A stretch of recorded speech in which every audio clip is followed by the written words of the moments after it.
നമസ്കാരം. എല്ലാവർക്കും തിയേറ്ററിലേക്ക് സ്വാഗതം.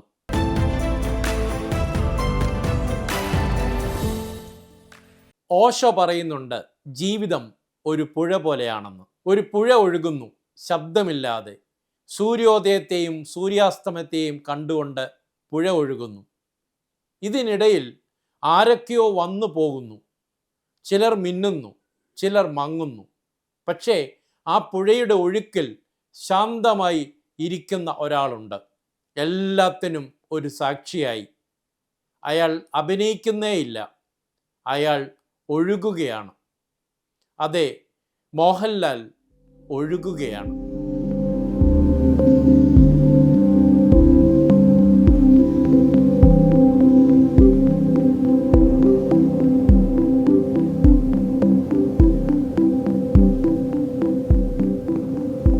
ജീവിതം ഒരു നാടകമാണെന്നും ഓഷോ പറയുന്നുണ്ട്.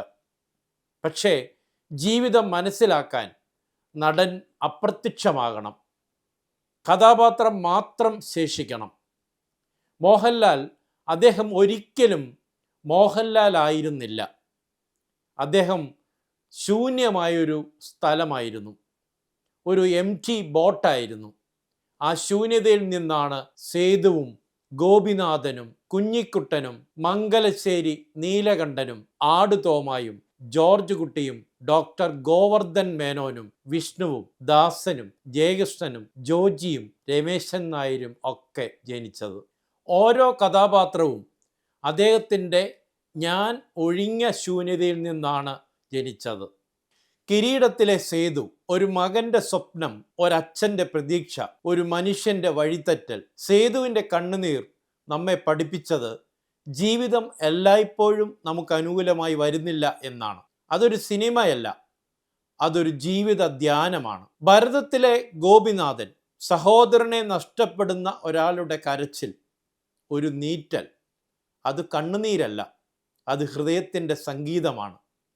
നമ്മുടെ ഹൃദയത്തെ കീറി മുറിക്കുന്ന സംഗീതം.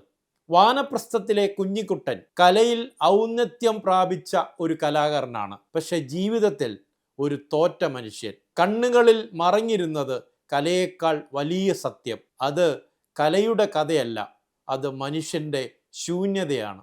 ദേവാസുരത്തിലെ മംഗലശ്ശേരി നീലകണ്ഠൻ അഹങ്കാരത്തിൻ്റെ ശബ്ദം, അധികാരത്തിൻ്റെ തിളക്കം. പക്ഷേ ഒടുവിൽ പൊളിഞ്ഞത് അവൻ്റെ ആകാരവും ഉണർന്നത് അവൻ്റെ ഹൃദയവുമാണ്. ഓഷോ പറഞ്ഞതുപോലെ വേദനയുടെ വഴി മാത്രമാണ് ആത്മാവിലേക്കുള്ള വഴി. സ്ഫടികത്തിലെ ആടുതോമ ഒരു അച്ഛനോടുള്ള വിരോധം, ഒരു കുടുംബത്തോടുള്ള പൊട്ടിത്തെറി, പ്രേമിച്ച പെണ്ണിനോടുള്ള കരുതൽ, ചിരിയും കരച്ചിലും കോപവും സ്നേഹവും എല്ലാം ഒരുമിച്ച് പൊട്ടിത്തെറിച്ചപ്പോൾ അവിടെ മോഹൻലാൽ ഇല്ലായിരുന്നു, അവിടെ ജീവിതം മാത്രമാണ് ഉണ്ടായിരുന്നത്.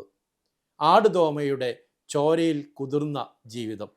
കാലാപാനിയിലെ ഡോക്ടർ ഗോവർദ്ധൻ മേനോൻ സ്വാതന്ത്ര്യത്തിൻ്റെ തീയാണ്, ചങ്ങലകളുടെ മുഴക്കമാണ്, ഒരു ജനതയുടെ സ്വപ്നമാണ്. അത് അഭിനയിക്കാനാകില്ല, അത് രക്തത്തിൽ നിന്നും പൊങ്ങിയ സത്യമാണ്. സ്വാതന്ത്ര്യത്തിൻ്റെ തീയാണ്.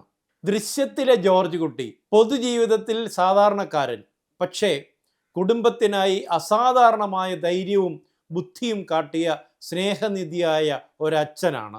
അവൻ്റെ മൗനം, അവൻ്റെ പോരാട്ടം ജീവിതത്തെ ശരിയാക്കാൻ ഏതറ്റം വരെയും പോകാനുള്ള വിൽപ്പവറാണ്. ഒരു മൗനത്തിനുള്ളിലെ മഹാശക്തി.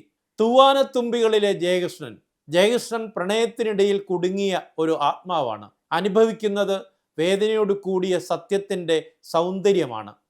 ഓഷോയുടെ ഭാഷയിൽ ജീവിതം വിരോധാഭാസങ്ങളാൽ നിറഞ്ഞൊരു നൃത്തമാണ്.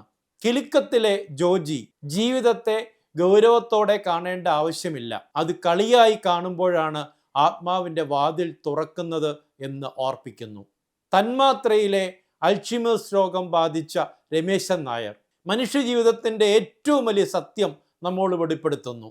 ഓർമ്മകളും ചിന്തകളും ഇല്ലാതായാലും ജീവൻ നിലകൊള്ളുന്നു, ഹൃദയത്തിൻ്റെ സംഗീതം ശേഷിക്കുന്നു. ചിത്രത്തിലെ വിഷ്ണു ചിരിയിലൂടെ മറഞ്ഞ വേദന, ജീവിതത്തെ പോലെ തന്നെ ചിരിയും കണ്ണുനീരും ചേർന്ന ഒരു കവിതയാണ്. ഓഷോ പറയുന്നുണ്ട്, ജീവിതം ഒരു കളിയാണ്, ചിരിച്ചുകൊണ്ട് അതിലൂടെ കടന്നു പോകുക. മോഹൻലാലിൻ്റെ നാടോടിക്കാറ്റിലെ ദാസനും പട്ടണപ്രവേശത്തിലെ ദാസനും അവിടെയൊക്കെ നമ്മൾ കേട്ടത് വെറും ചിരിയല്ല, ജീവിതത്തെ ചിരിയിലൂടെ കാണാനുള്ള തത്വചിന്തയായിരുന്നു.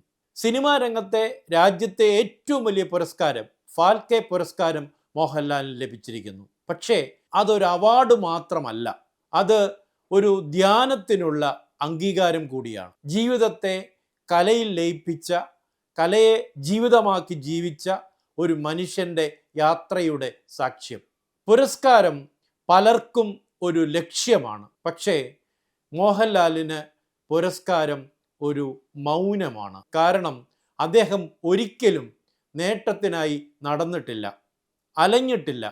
അദ്ദേഹം യാത്ര മാത്രം നടത്തി, യാത്ര ചെയ്തുകൊണ്ടേയിരിക്കുന്നു.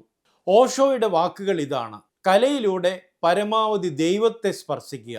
സേതുവിൻ്റെ കണ്ണുനീരിൽ, ഗോപിനാഥൻ്റെ സംഗീതത്തിൽ, കുഞ്ഞിക്കുട്ടൻ്റെ മൗനത്തിൽ, നീലകണ്ഠൻ്റെ പൊട്ടിത്തെറിയിൽ, ആടുതോമായുടെ കരച്ചിലിൽ, ഗോവർദ്ധൻ്റെ തീയിൽ, ജോർജ് കുട്ടിയുടെ മൗനത്തിൽ മോഹൻലാൽ ദൈവത്തെ സ്പർശിച്ചു. നമുക്ക് പ്രേക്ഷകർക്ക് ദൈവത്തെ സ്പർശിക്കാൻ കഴിയുകയും ചെയ്തു.